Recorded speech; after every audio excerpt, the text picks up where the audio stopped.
Shalom Pak Bu, semuanya baik-baik tentunya. Kita tidak berjumpa minggu lalu, saya menjalankan mandat ilahi, mandat kerajaan mulai dari beberapa bagian.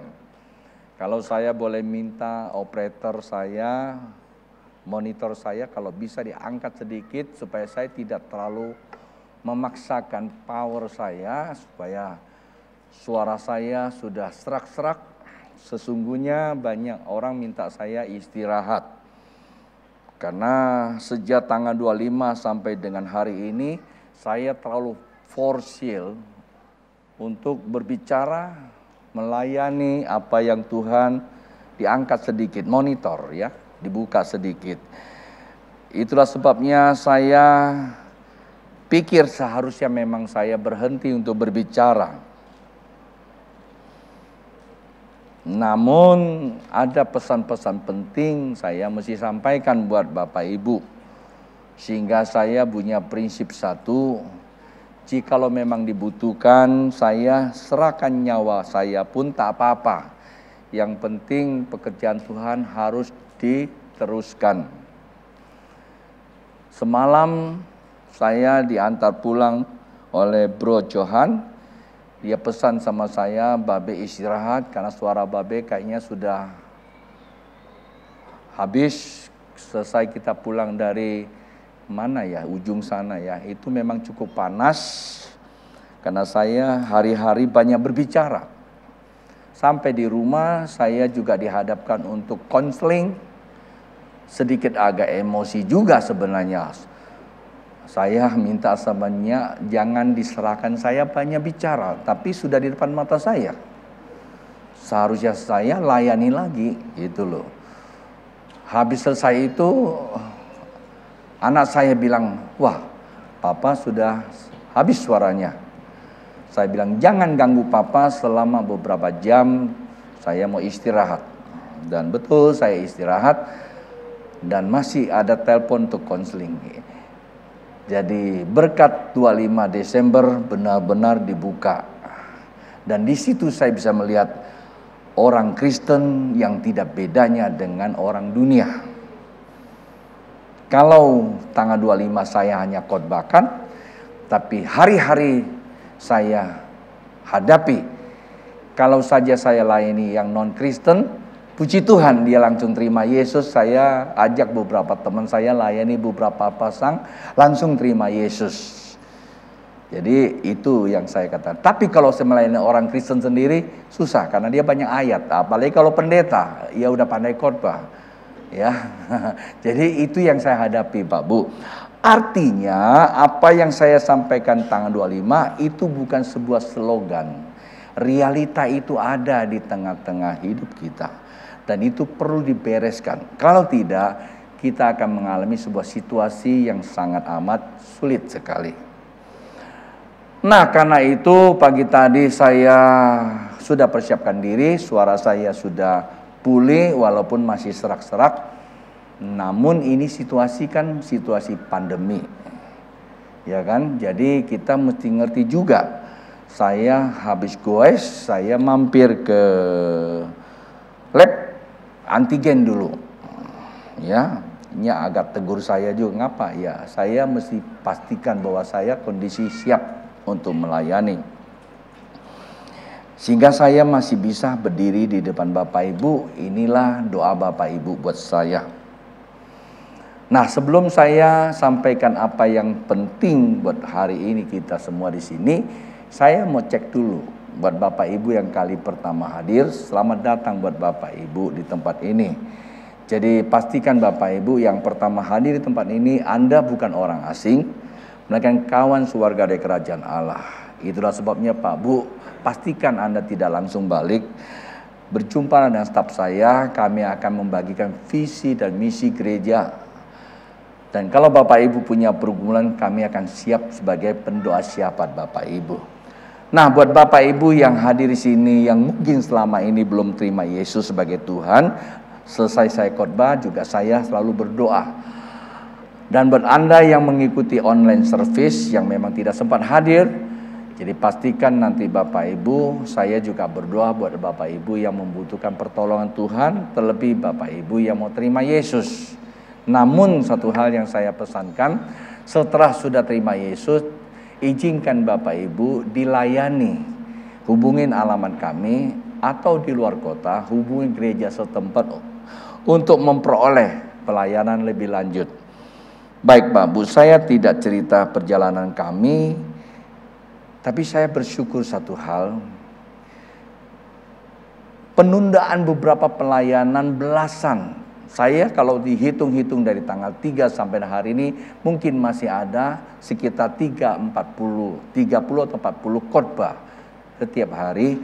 Tapi semua itu di reschedule, saya bersyukur itu kehendak Tuhan. Sehingga saya agak lebih ringan sedikit.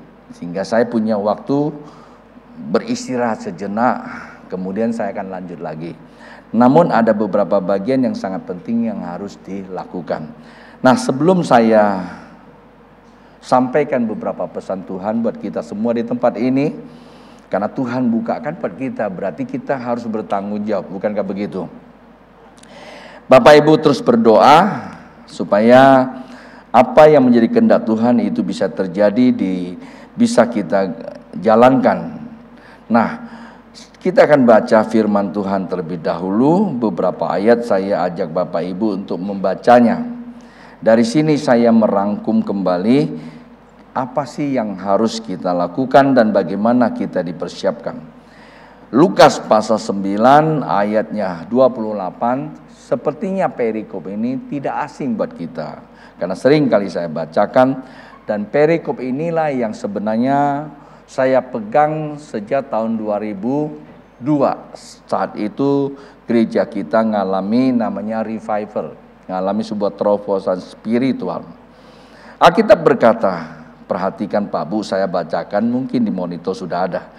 Kira-kira 8 hari sesudah segala pengajaran itu, Yesus membawa Petrus, Yohanes, dan Yakobus lalu naik ke atas gunung untuk berdoa. Ini kata kunci Pak Bu, ya.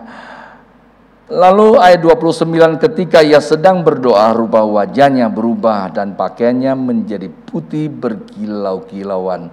Nah, ini yang saya pernah alami. Ayat 30, dan tampaklah 2 orang berbicara dengan dia, yaitu Musa dan Elia. Keduanya menampakkan diri dalam kemuliaan dan berbicara tentang tujuan kepergiannya yang akan digenapinya di Yerusalem. Destiny Bapak Surgawi itu sangat amat penting. Destiny Bapak Surgawi itu sulit dimengerti, sedap-sedap, ya, ngeri-ngeri sedap maksud saya. Nah, ketika kita tidak mengerti, maka kita akan menjadi problem mengiring Yesus. Bukankah orang Kristen itu adalah pengikut Yesus? Kita pengikut Yesus harus selaras. Jikalau kita tidak selaras, kita bukan pengikut Yesus, kita perongrong Yesus. Terkadang kita memang ingin berbuat baik, belum tentu benar, ya. Saya seringkali kalau mau pelayanan, ingatkan ke teman-teman saya. Kalau Anda ikut saya pelayanan, yang pertama bukan apa yang harus kita capai terlebih dahulu, persiapkan diri jauh lebih penting. Mengapa? Seringkali tujuan pelayanan kita belum sampai, kita sudah mulai bertempur di antara kita sendiri. Dan itu seringkali terjadi. Kenapa? Karena kita bukan hanya main satu alam. Pada saat waktu kita jalan ada sebuah realita yang tidak kita kelihatan, yaitu alam roh. Nah, bukankah ini juga dialami oleh Tuhan Yesus waktu dia berkata, saya punya destiny, kembali ke Yerusalem, di situ akan dianiaya lalu disalib mati. Siapa yang suka? Tadi saya membuka satu kalimat, kalau toh boleh nyawa saya Tuhan izinkan pun tidak apa-apa. Siapa yang suka? Tidak ada yang suka. Betul enggak? Tetapi itu kan kebiasaan saya berbicara. Salah atau tidak salah, tidak usah kita persoalkan. Tetapi yang saya katakan, saya mau pekerjaan Tuhan itu sungguh diselesaikan. Namun kita juga menyadari tidak ada yang menghalangi saya melakukan tugas itu. Tidak ada yang menghalangi jemaat Tuhan maupun keluarga saya. Namun tanpa disadari, sikap perilakunya yang bisa menjadi penghalang buat saya. Paham? Nah, jadi terbuka ya. Anda tidak akan mungkin, Babe janganlah melakukan itu, kami masih butuh. Iya, saya tahu. Tidak ada yang seperti itu. Tapi kadang-kadang sikap dan perilakunya yang tidak bisa menghandle kehidupannya, selalu membutuhkan saya, itu tidak salah. Tetapi ketika saya salah menghandle tapi dipersalahkan. Paham ya? Nah, ini seringkali bisa terjadi. Itulah yang dialami oleh Tuhan Yesus. Pada waktu dia katakan ke Yerusalem untuk menjalankan destininya, tujuan dia di bumi ini. Petrus bilang, jangan sekali-kali terjadi padamu guru, baik atau buruk. Baik, tapi benar enggak? Kalau benar tidak mungkin ditengking iblis keluar. Kenapa seperti itu terjadi? Karena kalau Anda baca di dalam Matius pasal yang ke 16 ya, 16:23 seterusnya, itu dikatakan bahwa kamu berpikir cara manusia yang berpikir. Itu pikiran manusia itu kan pusat kontrol kehidupan manusia itu sendiri. Kalau pusat kontrolnya manusia, ya, kehidupan manusia itu kalau sudah dikuasai sama si jahat, apa daya manusia itu sendiri? Kita tahu bahwa memang kekuatan manusia itu bukan dari pikiran. Kekuatan manusia itu ada dalam hati. Itulah sebabnya Alkitab katakan jagalah hati. Jangan sampai tercemar. Sebab disitulah yang akan memancarkan kehidupan. Itu pusat kehidupan kita, hati. Kenapa pusat kehidupan? Karena itu pusat hadirat Allah. Saya tadi mengatakan bahwa saya terasa sekali hadirat Roh Kudus karena saya tahu dia hadir di hati saya. Kelimpahan itu pasti Bapak Ibu bisa merasakan. Mengapa saya berkata seperti itu? Pasti harus ada bukti-buktinya. Nah, nanti pelan-pelan kalau saya punya waktu, saya pasti bisa sampai ke situ. Nah, itulah sebabnya kekuatan yang ada di hati ini kalau sudah tidak memiliki koneksi kepada surga, maka kita akan bermasalah. Yang bisa connect kita ke surga itu ada di pusat kontrol, itu pikiran kita. Kalau ibarat pesawatnya, itu kokpitnya. Kalau kokpitnya sudah dikuasai pembajak, pesawat itu sudah selesai. Seperti itu Pak Bu. Itu maka ada istilah namanya apa? Mind hijack. Atau mind hijacking. Ada istilahnya amigdala hijacking. Sensoris kita itu dibajak. Maka dibajak hijacking. Mungkin saya salah ngomong atau vokal saya nggak pas. Saya terjemahkan hijacking itu dibajak. Mind kita dibajak, kita nggak punya terobosan ke atas, kita bertempur pada diri kita sendiri. Akibatnya kita mempengaruhi orang lain, saling bertempur. Ujung-ujungnya pekerjaan Tuhan tidak selesai.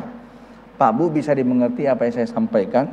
Kalau bisa dimengerti, tolong saya aminnya kencang sedikit. Respon Bapak Ibu akan menentukan sikap kehidupan Bapak Ibu. Oke, saya teruskan lagi baca beberapa ayat Pak Bu. Dan selanjutnya dikatakan, dan tampaklah dua orang berbicara dengan dia, yaitu Musa dan Elia. Keduanya menampakkan diri dalam kemuliaan dan berbicara tentang tujuan kepergiannya di Yerusalem. Ya, kepergiannya yang akan digenapinya di Yerusalem tadi sudah baca. Alkitab berikan, sementara itu Petrus dan teman-temannya telah tertidur, dan ketika mereka terbangun mereka melihat Yesus dalam kemuliaannya dan kedua orang yang berdiri dekatnya itu. Dan ketika kedua orang itu hendak meninggalkan Yesus, Petrus berkata kepadanya, Guru, betapa bahagianya kami berada di tempat ini. Baiklah, kami dirikan sekarang 3 kemah, 1 untuk engkau, 1 untuk Musa, dan 1 untuk Elia. Tetapi Petrus tidak tahu apa yang dikatakannya itu. Perhatikan ayat yang ke-34 ini menjadi ayat referensi kita untuk membuka pengertian alam roh. Sementara ia berkata demikian, datanglah awan menaungi mereka, dan ketika mereka masuk ke dalam awan itu, takutlah mereka. Inilah yang dikatakan dimensi ilahi. Maka terdengarlah suara dari dalam awan itu yang berkata, inilah anakku yang kupilih, dengarkanlah dia. Pak Bu, sampai di sini saja pembacaan kita. Kalau Bapak Ibu pengen lebih tahu, ya baca saja satu perikop atau satu kitab ini, pasti Bapak Ibu akan menemukan pencerahan-pencerahan yang saya tidak sempat sampaikan. Karena Roh Kudus selalu mencerahkan kita. Itu yang saya katakan enlightenment, pencerahan itu lebih baik. Kalau pencerahan itu datang buat kita akan cerdas di dalam mengambil keputusan. Kalau kita nggak cerah, maka kita nggak cerdas. Keputusan kita adalah keputusan yang dangkal. Alkitab katakan sia-sia. Anda tahu kalau keputusan sia-sia buat kita pasti akan lebih sulit. Seperti itu Pak Bu. Itulah sebabnya saya memberikan pesan ilahi buat Bapak Ibu sekalian di tempat ini. Saya tidak mau terlalu memusingkan apa yang ada di luar sebenarnya. Toh sudah sering kali diberitakan media maupun nubuatan hamba-hamba Tuhan. Kalau Bapak Ibu terus mengikutinya, seakan-akan kita ini sudah tidak layak tinggal di bumi ini. Tanpa disadari kalau kita tidak bisa mencernakannya. Tentu berbeda saya berbicara di tempat ini kepada Bapak Ibu maupun kepada orang-orang Kristen dimanapun mereka berada.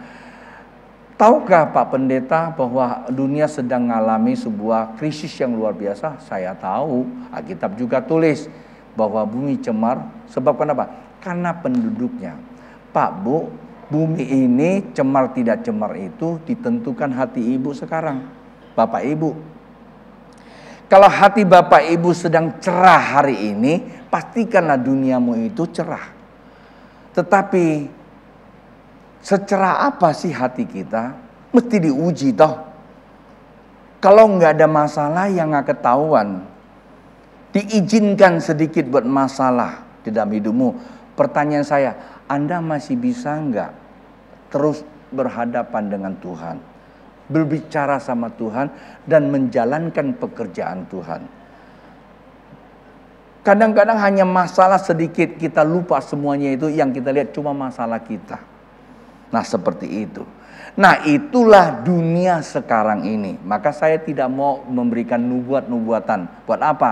Lama-lama jadi lu buat-buat, Anda ketakutan. Barang yang belum terjadi, sudah terjadi dulu di dalam sebuah kondisi mental kita. Dan itu seringkali mental kita sedang memblockingnya, kita menciptakan dunia kita sendiri. Padahal dunia yang Tuhan sediakan bagi kita itu baik adanya. Sekalipun memang dunia sudah dikuasai iblis, kan kita ada dua lane. Kalau kita masuk ke lane mereka, ya betul. Kalau seandainya di situ ada badai, Anda masuk lane-nya, Anda mau apapun pasti akan tabrak dengan dia. Itulah sebabnya kita perlu keluar dari lane ini, kita masuk ke lane ilahiyah. Walaupun kencang badainya, kita tetap akan lebih dari pemenang. Sampai bisa kira sederhana sekali. Nah itulah sebabnya saya mau katakan Pak Bu, hari-hari ini kondisi kehidupan kita cukup serius. Saya kan tidak mengatakan bahwa sana sini kejadian. Tapi inilah saatnya. Inilah masa penentuan buat anak Tuhan. Tetap teguh menjalankan kehidupan ini. Kata serius inilah perlu kita handle. Dengan apa? Pak Bu, kalau saja manusia dengan ilmu pengetahuan bisa menghandle kehidupan ini, saya kira Yesus tidak perlu lahir menderita di salib. Artinya manusia memang tidak bisa menyelesaikan persoalan bumi ini. Karena itulah butuh pertolongan Tuhan. Apa yang Bapak Ibu rasakan hari-hari dalam kehidupan Bapak Ibu, jujur saya pendeta bisa turut merasakannya. Saya tidak tahu loh Bapak Ibu pergumulannya. Bapak Ibu mungkin sekarang sedang bergumul, sedang teriak-teriak. Saya tidak tahu apa yang Bapak, tapi saya turut merasakan dalam suasana kebatinan Bapak Ibu. Namun saya juga tidak bisa tolong Bapak Ibu, walaupun saya bisa khotbahkan ayat-ayat penghiburan. Saya kira itu bukan tujuannya kalau Anda mau tahu. Tetapi hanya satu saya mau katakan kepada Bapak Ibu, harus belajar seperti tokoh-tokoh di Alkitab. Apa maksudnya? Petrus, Yakobus dan Yohanes, inilah pembacaan kita bisa jadikan sebuah landasan.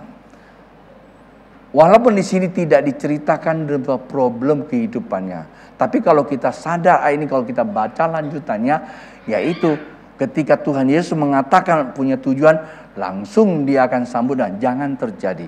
Artinya memang ada problem. Setiap kita punya problem. Saya tidak tahu problem kita apa. Masing-masing gitu loh ya. Tetapi sekarang yang kita perlu untuk membangun kehidupan ini, yaitu seperti yang dialami oleh Petrus. Dia akan tenggelam di dalam hadirat Roh Kudus. Perhatikan, tenggelam di dalam hadirat Roh Kudus. Kita mesti izinkan, kita niatkan, kita hauskan, kita rindukan. Biar Roh Kudus membawa kita lebih dalam mengalami perjumpaan dengan Allah. Supaya kita bisa dengar suara ilahi. Dan itu yang saya alami di tahun 2002 maupun di tahun 2022. Walaupun dua peristiwa, dua kejadian tahun yang berbeda, tapi saya lihat ada satu kesatuan pengalaman saya di dalam terobosan ilahi itu.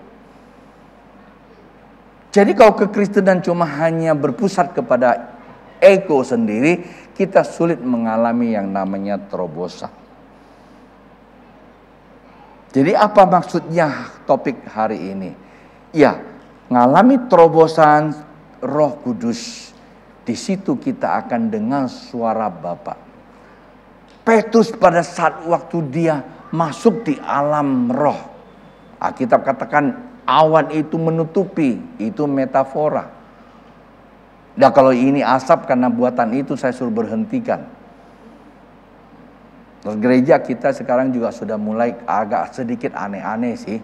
Ya tapi ya enggak apa-apalah. Kasih asap buat apa ya? Ya udah, karena memang dikasih ya dipakai aja. Tapi jangan terlalu sensasional dengan barang yang kita punya.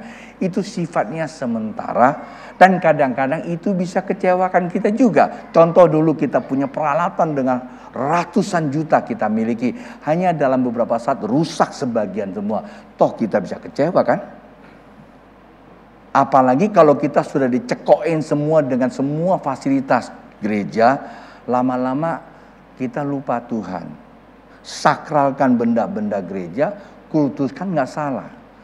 Yang salah itu kalau itu berhala, kalau hati kita terikat dengan dia. Itu penyembahan.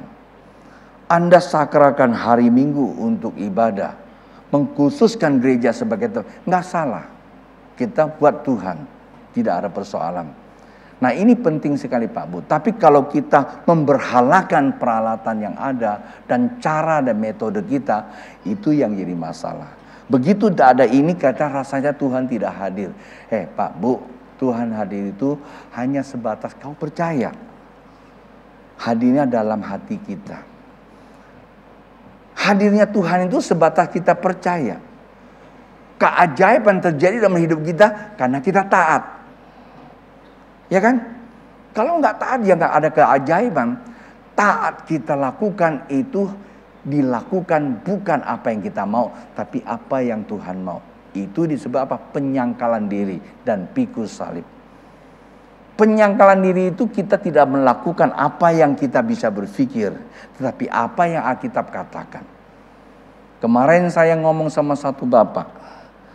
Apa itu Pak Pastor kata penyangkalan diri? Saya bilang kalau tiba-tiba kamu mengalami terobosan. Lalu kamu dengar suara Tuhan di hati kamu. Serahkan mobil lu buat pastor. Lu mau bilang apa? Betul nggak? Oh itu bukan suara Tuhan, itu suara saya sendiri. Ini kalau saya tidak ngomong itu lalu mancing Anda bawa mobil ke sini. Ya kan? Kalau kita serahkan mobil kita sakit nggak? Ya itulah pikul salib. Kekristenan kita kan berpusat pada diri kita. Saya belum cukup, saya belum selesai, saya semua berpusat saya. Semakin banyak saya, kita semakin mundur. Hanya sebatas ritual hari Minggu datang gereja. Ada begitu banyak kegiatan yang harus kita lakukan sebagai bagian daripada membangun kerapatan dengan Tuhan, menambah density iman kita untuk bertempur. Kita kurang. Itulah sebabnya nanti saya akan berdoa buat beberapa orang gereja ini di dalam perjalanan dekade yang ketiga mengakhiri. Berarti dekade ketiga itu sudah 30 tahun. Dekade pertama kita mengalami terobosan, dekade penentuan tanggal 22 tahun 22 ini. Maka saya butuhkan sebuah pelayanan yang lebih konstruktif. Bukan kebetulan orang-orang itu sudah ada di tengah-tengah kita. Apa itu? Yaitu doa. Tidak ada kata lain. Ya. Doa itulah menjadi senjata kita. Bagaimana mereka bisa menghadapi terobosan? Kalau Anda membaca Alkitab tadi ayat 28, mereka bukan sekedar membaca Alkitab. Setiap ayat yang dibaca di situ kira-kira 8 hari dia bilang. Lalu mereka dibawa oleh yang dibaca itu. Kalau waktu itu kan Tuhan Yesus. Lalu mereka berdoa. Doa model apa? Doa model yang dilakukan sampailah mereka mengalami yang namanya terobosan hadirat Allah. Saya ingat tanggal 25 pagi sebelum saya berbicara. Doa saya biasa-biasa aja sebenarnya. Tapi karena biasa itu saya lakukan seperti itu juga. Tidak khusus pada hari itu. Tapi dari sejak saya percaya yang saya lakukan seperti itu. Selalu mengalami yang namanya hadirat Roh Kudus. Di tengah hadirat Roh Kudus saya bisa dengar suara Bapa di sorga. Baru saya bisa khotbah. Saya bisa tahu apa yang akan terjadi dan apa yang sedang terjadi. Tapi pada hari itu terbukalah sebuah cakrawa pandangan yang tidak biasa saya lihat. Seringkali saya ulangi tempat ini. Itu yang saya bagikan ke hamba-hamba Tuhan di pedalaman. Dan mereka tersentak. Dan hari-hari ini saya lihat memang betul. Apa yang saya lihat bahwa ikan yang tidur di antara yang mati adalah orang Kristen dengan orang non-Kristen. Nggak ada bedanya. Hanya bedanya kita bergereja, kita beragama. Ketika menghadapi masalah, malah terkadang lebih buruk daripada non-Kristen. Seperti itu kejadiannya. Waktu saya melihat di alam roh seperti itu, kayaknya masih kurang yakin karena pandangan saya. Tapi jalannya hari dari tanggal 25 sampai hari, saya sudah jumpai lebih dari 1 orang. Bahkan sudah banyak orang yang saya jumpa justru bukan orang non-Kristen, orang Kristen. Bukan hanya orang Kristen biasa, yang sudah pengembalaan pun. Saya tidak tahu Bapak Ibu di golongan mana. Tapi saya berdoa, Bapak Ibu sudah mempersiapkan diri. Janganlah kita menjadi orang Kristen yang sedang tidur. Bangun di saat kita mengerti timeline kita. Kita mapping kembali. Kita kondisikan bahwa kita butuh iman yang kuat. Supaya kita menghadapi tantangan, kita keluar dari pemenang. Ada begitu banyak berkat Allah disediakan buat kita sebagai kepanjangan Tuhan untuk memberkati orang yang membutuhkan Tuhan. Ada amin? Siapa? Yaitu Anda semua yang dengarkan firman Tuhan ini. Nah, jadi saya simpulkan Pak Bu, bahwa di hadirat Allah, hadirat Roh Kudus, kita bisa dengar suara Tuhan. Ketika seseorang kalau masuk di hadirat Roh Kudus, Tuhan kalau udah berbicara, di situ penentukan otak kita ada di mana, mindset kita ada di mana. Pak Bu, saya sempat dengar seorang pendeta berkhotbah, indah sekali. Salah nggak sih? Ya saya nggak mau menghakimi juga salah atau benar. Tapi itu kejadiannya. Waktu dia ngalami terobosan, Tuhan berbicara sama dia. Nah, mintalah apa saja. Dan minta jemaat yang banyak. Naikkan statusnya. Diberkati berlimpah-limpah anak cucunya. Salah nggak? Nggak boleh kita bilang. Itu permintaan dia. Dan dia berkata seminggu selang itu, jemaatnya bertambah. Dia dapat mobil yang baru dan diberkati luar biasa. Anda kalau tanya saya salah nggak? Kita nggak bisa itu lihat realita dia. Tapi akhir hidupnya saya tidak layak cerita di sini. Kita semua pengen diberkati, saya tahu. Puji Tuhan Pak Bu, Anda berdoa buat saya ketika saya mendapatkan kesempatan ditawarkan untuk itu. Saya nggak sempat minta gereja besar, jabatan tinggi. Saya hanya bilang kehendakmu yang jadi. Begitu saya katakan kehendakmu yang jadi, Tuhan membukakan peristiwa demi peristiwa saya hadapi. Saya nggak sanggup handle. Sampai saya mesti keluarkan kalimat. Saya bilang sama istri saya, kalau nyawa saya diminta juga saya siap. Karena saya sudah nggak sanggup. Berarti begitu serius ketika kita minta kehendak Tuhan. Paham Pak Bu? Ya kan? Saya dibukakan semua.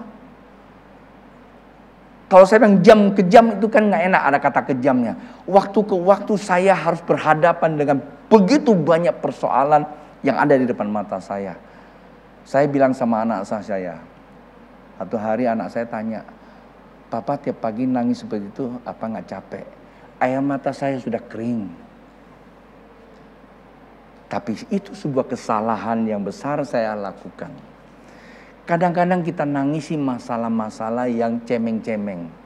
Ada yang datang konseling begini, ada yang datang konseling begitu. Semuanya masalahnya sebenarnya bisa dihandle, tapi semua berbarengan sama. Itu membukakan dimensi buat saya, membukakan bahwa itu sebuah keadaan semua sekarang tidur di antara orang mati. Saya sebagai hamba Tuhan, saya tangisi untuk itu. Tuhan tolong ini, Tuhan tolong itu. Satu ketika saya dikuatkan Tuhan, kasih saya penglihatan. Kamu sedih, sakit, melihat jemaatmu, melihat keluarga kamu, melihat orang-orang sekitar kamu. Iya Tuhan, saya tangisin buat dia. Dia bilang, tahu nggak, saya bukan nangisin ini, saya menangisi bumi ini yang kacau balau. Bukankah engkau bilang kehendakku, kenapa engkau selalu masuk kepada ego kamu? Saya bertobat. Pak Bu, kita melalui sebuah situasi yang cukup serius. Kita perlu peka dengan suara Tuhan. Yang kedua, kita perlu cakap mengambil keputusan. Nah untuk itu saat ini tidak ada kata lain. Kita butuh 3 pengurapan. Yang saya katakan di KPG, pengurapan pertama adalah Bapa, kedewasaan kita. Pengurapan kedua adalah keimamatan sebagai perantara. Pengurapan yang ketiga adalah sebagai seorang raja atau pemimpin. Karena setiap waktu kita dihadapkan mengambil keputusan itu pemimpin. Seorang pemimpin tidak akan menjadi akurat kalau dia tidak memiliki urapan keimamatan.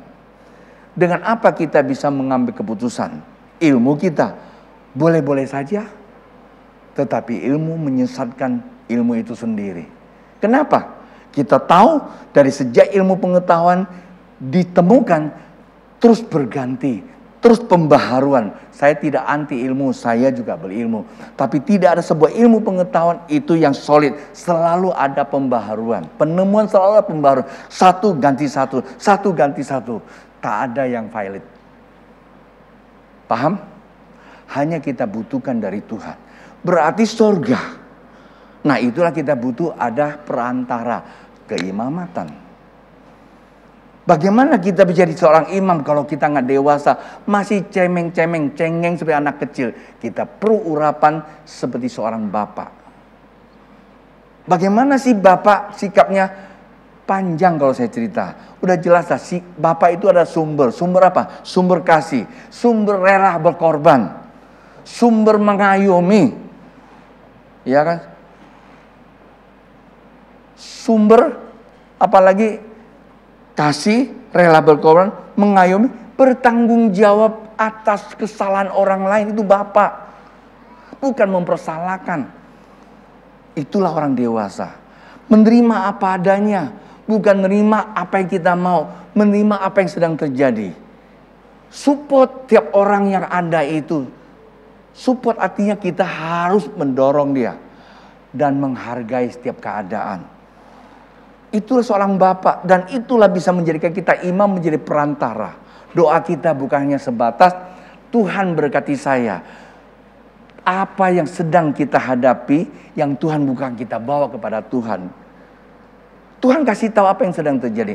Tuhan kasih tahu sama kita bahwa bumi orang Kristen seperti ikan yang mati. Itu tugas kita. Bawa kepada Bapa Minta urapan untuk membangkitkannya. Tugas ini tidak bisa diselesaikan hanya satu manusia. Harus selesaikan secara korporasi. Berarti hamba-hamba Tuhan dan orang-orang percaya. Yaitu Bapak Ibu sekalian. Bukan lagi masanya kita minta proyek saya banyak, duit saya banyak. Kalau satu hari duit Anda tidak akan bisa dipakai lagi. Itu semua bonus. Tahu Pak Bu? Ya, jalankan apa yang Bapak mau. Maka itu setiap pribadi itu harus punya landasan ngalami yang namanya hadirat Allah. Lalu ada, jangan minta Tuhan saya mau kaya. Kita pasti diperkaya. Tapi Tuhan apa yang Tuhan mau saya lakukan. Barulah kita bisa menjadi seorang pemimpin atau raja. Tugas kita itu mempunyai visi, mempunyai destiny. Ya kan, seorang raja harus bisa membangun sebuah misi, strategi. Bukan hanya bisa membangun, bisa mengedukasikan pengikut-pengikutnya. Saya sebagai hamba Tuhan, saya membuat strategi, saya mengedukasikan, saya tulis buku, sudah hampir 30 buku. Dan semuanya tidak jauh apa yang Tuhan berikan pada saya. Setelah itu kami selalu berevaluasi, kami selalu buat apa yang harus kami lakukan. Kami koordinasikan refreshing kehidupan tiap 1 tahun 1 kali ada urapan. Saya bincang-bincang sama teman-teman saya ini adalah orang yang paling lemah kalau soal bicara keuangan. Padahal uang itu juga alat untuk ukur kita, sejauh mana iman kita. Setiap 1 tahun 1 kali kita bicara, pasti ada selangkut uang persembahan sulung. Di situ saya nggak berani banyak ngomong. Itu pun kesalahan saya. Penentuan kita jalan 1 tahun itu di situ letaknya. Tidak ada bicara punya uang ataupun tidak punya. Bicara punya iman atau tidak punya iman. Saya senang ada beberapa orang tidak tergoyah oleh karena pandemi. Pandemi itu dinamika. Tetapi Tuhan itulah merupakan realita kehidupannya. Mengerti Pak Bu? Kita harus minta pengurapan ini. Itulah sebabnya saya menutup satu pesan Tuhan buat kita. Pada saat waktu Indonesia diumumkan ibu kota akan dipindahkan ke Kaltim. Doa saya sih kembali ke Kalimantan Barat. Garuda itu pencetusnya itu adalah Sultan Hamid II. Anda tahulah ya. Nusantara itu pernah berjaya saat Mojopahit. Nggak usah saya cerita sejarah, buka Google aja. Tetapi pilihan presiden bahwa Kaltim menjadi ibu kota Indonesia. Saya tidak tiling-aling, pada waktu itu kita juga memang masih dalam banyak kesulitan. Akhirnya saya dengan Bro Ayub ke sana. Kami sampai ke lokasi di mana yang disebut Pasar Penajam. Kabupaten dari Kamboja kalau tidak salah. Kami nggak ngerti tempatnya. Dan dituntun sampai ke tempat itu, ditunjukkan ibu kota Indonesia, itu di sana, Semak Duri. Di situ kami berdoa memberkati. Tugas kami cuma satu aja, biarlah dari sana Indonesia diberkati. Dan Indonesia bisa memberkati dunia. Namun kemarin Presiden sudah menetapkan bahwa Presiden menetapkan pertama, dan kemarin DPR sudah memutuskan ibu kota segera akan dilaksanakan. Lalu 2 tokoh bangsa kita yang disebut Menteri Pembangunan Rumah, Pembangunan ya, PPUPR kalau tidak salah Pak Basuki dengan yang pegang uang Indonesia dan punya hubungan dengan Bank Dunia, duduk di tempat Indonesia 0.0 situ. Tuhan ingatin saya. Berkati Indonesia di situ. Siapa yang saya utus? Tuhan kirim kembalinya saudara kita Johan. Dan dia sudah dilatih pengalaman dia soal di lapangan seperti itu. Saya bilang, Han, begitu Anda masuk saya utus kamu lakukan sebuah tugas. Nanti ada beberapa orang yang akan ikut dia. Dan hari ini kita akan berdoa buat dia. Dan saya tahu dia tidak bisa perang sendiri dengan pengurapan Yosua. Dan saya istilahkan dia adalah bagian dari apa? Bagian daripada teritorial mapping dan conditioning. Dan dia harus mengkondisikan Indonesia bagi Tuhan. Dia perlu urapan itu.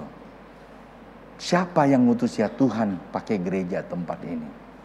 Lalu saya akan bilang sama dia, kita akan bukan hidupkan tapi kita kembalikan lagi. Ada 2 pelayanan di gereja ini yang selama ini kelihatannya sejak pandemi akan redup. Pelayanan Hur dan pelayanan Harun.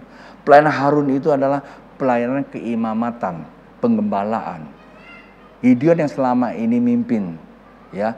Nah, saya nanti akan minta Gideon kembalikan lagi, dibentuk lagi yang namanya Hur itu, Harun itu, imamatan.